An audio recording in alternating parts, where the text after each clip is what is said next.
여러분 안녕하십니까? 이어서 광주에서 전해드립니다. 이낙연 새로운 미래 공동대표가 광주 광산을에 출마를 선언했습니다. 이 대표가 민주당 민영배 의원과 맞붙게 되면서 광산을은 광주 지역 총선에서 최대 격전지로 떠오르고 있습니다.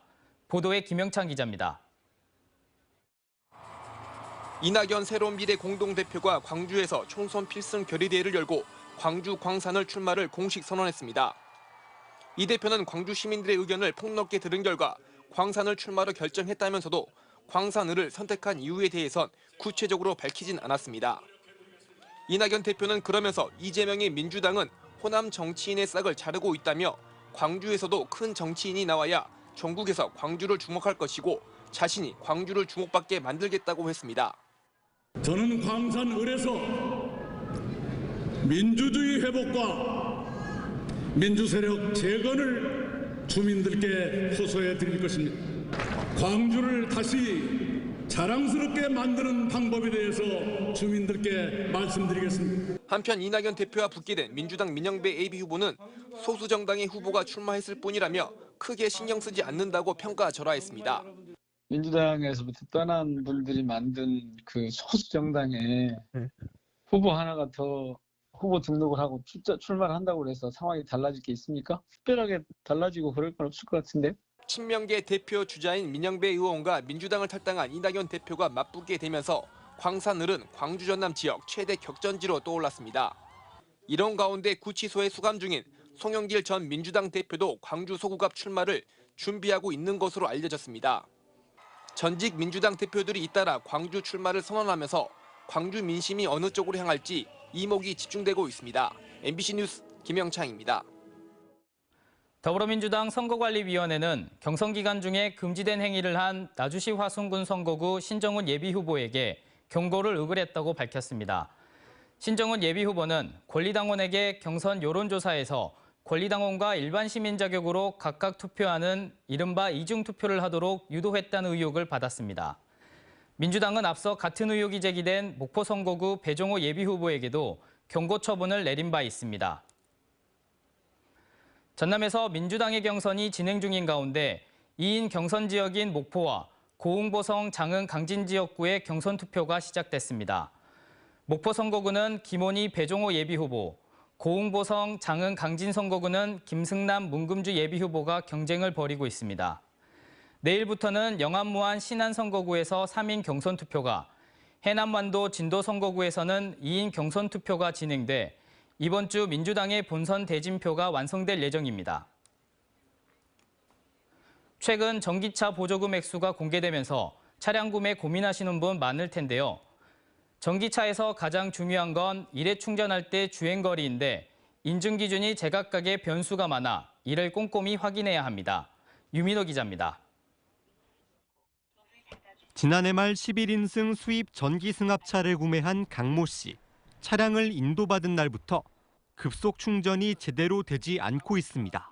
이런 에러가 떠서 이 에러를 확인하려고 전화했는데 여기서는 뭐라냐면 이 차는 DC 컨버가 안 되는 차량입니다라고 하더라고요. 더 속을 썩이는 건 주행 거리입니다.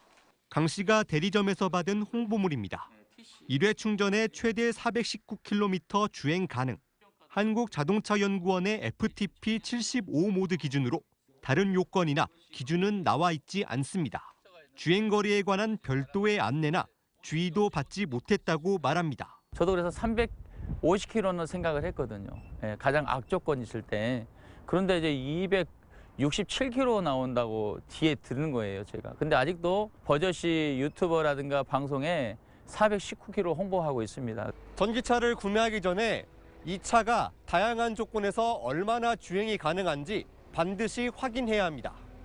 유럽과 미국, 일본 등 차량마다 적용하는 기준이 전부 다르고 실제 도로 주행이 아니기 때문에 환경과 차량 상태에 따라 주행거리가 크게 차이 날 수 있습니다.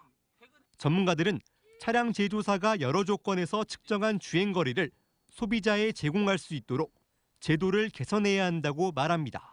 일반 시험 인증 주행거리를 너무 믿지 마시고요. 20-30% 줄어든다고 생각하시는 게 정상적이고 겨울에는 더 떨어진다 이런 생각을 가져야 됩니다. 해당 차량의 수입사 측은 주행거리에 대한 소비자의 오해를 줄일 수 있도록 홍보 문구 등을 개선하겠다고 밝혔습니다. MBC 뉴스 유민호입니다. 봄을 시샘하는 꽃샘 추위에도 다가온 봄을 느끼기 위해 외출에 나선 분들 많으실 텐데요. 신안에서는 활짝 핀 봄의 전령사 홍매화가 진한 향기와 함께 관람객들에게 특별한 추억을 선물했습니다. 서일령 기자가 취재했습니다. 신안의 한 바닷가 정원. 겨우내 앙상했던 가지가 온통 붉은 매화꽃으로 물들었습니다. 봄바람을 타고 퍼지는 은은한 꽃향기는 상춘객들의 발길을 멈추게 합니다. 머리, 기분, 눈으로 다 체험이 됩니다. 향기가 설랑설랑설랑 우리 몸 안으로 쏙쏙 들어서 너무너무 힐링되는 날입니다. 이 정원에 있는 홍매화 나무만 400여 그루. 신안 임자도에서는 이렇게 길을 따라 활짝 피어난 홍매화가 봄의 시작을 알리고 있습니다. 시민들은 봄이 왔음을 가장 먼저 알리는 전령사들과의 특별한 추억을 기념 사진으로도 남겨봅니다. 정원 한켠에 식재를 마치고 다음 달 열리는 튤립 축제에서 색색의 자태를 뽐낼 600만 송이의 튤립도 기대감을 높입니다.